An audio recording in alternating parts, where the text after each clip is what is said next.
सोमठाणे बुद्रुकच्या शाळेभोवती अतिक्रमणाचा विळखा, जनावरे, कोंबड्यांचे शेड अन दुर्गंधी. फुटलेल्या दारूच्या बाटल्यांमुळे विद्यार्थ्यांच्या सुरक्षेचा प्रश्न. विशेष प्रतिनिधी. येथील शाळेच्या पाठीमागील परिसरात शाळेला लागूनच विविध शेड उभारण्यात आल्याने विद्यार्थ्यांना अस्वच्छता आणि दुर्गंधीचा सामना करावा लागत आहे. परिसरात जनावरे बांधली जात असून कोंबड्यांचे शेडही उभारण्यात आले. साचलेल्या पाण्यामुळे डास मच्छरांचा त्रास वाढला असून जनावरांच्या आवाजामुळे अभ्यासात व्यत्यय येत असल्याचे विद्यार्थ्यांचे म्हणणं आहे. शाळेच्या जवळच दारूचे दुकान असल्याने काही व्यक्ती शाळेच्या परिसरात येऊन दारू पीत असल्याचा दावा विद्यार्थ्यांनी केलाय. परिसरात रिकाम्या तसेच फुटलेल्या दारूच्या बाटल्या आढळत असल्याने विद्यार्थ्यांच्या सुरक्षेचा प्रश्न निर्माण झालाय.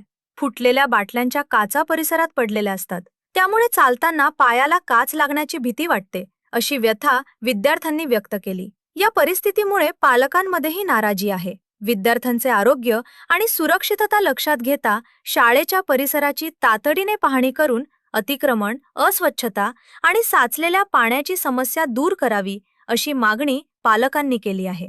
शाळेच्या परिसरातील परिस्थितीची प्रशासन कधी पाहणी करणार आणि विद्यार्थ्यांना सुरक्षित वातावरण कधी मिळणार, याकडे आता पालकांचे लक्ष लागले आहे. आज आपण सोमठाणे शाळेच्या आवारामध्ये जी काही अस्वच्छता आहे, जनावरे बांधणं किंवा आता हे पाठीमागं कोंबड्याचं शेड बघत असाल, करून बाजूला तिथं आंघोळी करण्याची जागा, तिथं आतमध्ये मुलं शाळेमध्ये शिकतायत, याच्यापासून मुलांना एक अतिशय तकलीफ आहे. आणि हे जे पाकिटाचं शेड जो ठोकलंय ते जे शाळेच्या याच्यावरती भिंतीला लागूनच शेड ठोकलेलं आहे. तसंच पुढं जनावरे बांधलेले आहेत त्या ठिकाणी, तुम्ही समक्ष तिथं दाखवू शकता. त्याच्या पुढे एक शाळेच्या आवारातच बाहेर स्वच्छता राहिली पाहिजे, याच्यासाठी आम्ही आता ग्रामस्थांच्या वतीने त्यांना एक विनंती करणार आहोत.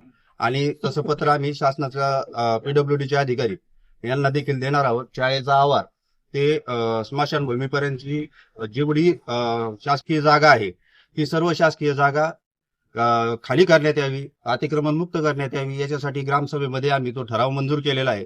आणि तो ठरावाची प्रत दिली असता त्याच्यावर काहींचा आक्षेप होता, परंतु शासकीय काही अडचणी होत्या, त्याच्यामुळे आता त्या शासकीय अडचणी दूर करून आपण ज्या विभागाचा तो रस्ता आहे किंवा ज्या विभागाची ती मालमत्ता आहे, त्या विभागाने त्याच्यावर कारवाई करावी, अशी ग्रामस्थांच्या वतीनं व शालेय व्यवस्थापन समितीचे अध्यक्ष या नात्याने मी सर्वांना ग्रामस्थांना देखील विनंती करीन. आणि ही जर कारवाई ताबडतोब नाही झाली तर ग्रामस्थ स्वतःहून हे अतिक्रमण मुक्त करतील, एवढं मी शासनाला विनंती करतो. मच्छर चावते तर परत आम्ही सर शिकत असताना म्हैसन ते ओरडते, कोंबडे पण ओरडत असतात, असं आहे का? त्याच्यामुळे डिस्टर्ब होतं. ते तिथं दारू दुकान असते, शा सुटले दारू ते मास शा देते दारू पेटा ते दारू बाटल्याचे दारूचे बाटले काटून ते उसाचे पाय असतात. बर. मच्छर चावतात, परत गाय ओरडतात, तिथं कोंबड्याचा खडा असतो, कोंबड्या ओरडतात, खान वाशेत. हे जे ग्रामस्थ जमले तर यांना वाटतं बघा शाळेच्या समोरची स्वच्छता असावी, हो, आणि शेजारी पाजारचे अतिक्रमण झालं की नसावं असं ग्रामस्थाला वाटतंय. तर सगळं ग्रामस्थ सहभागी आहेत. ते जवळ शक्यतो ग्रामस्थाचे नाही, लवकरात लवकर हे अतिक्रमण काढावं असं प्रशासनाला मी विनंती करतो.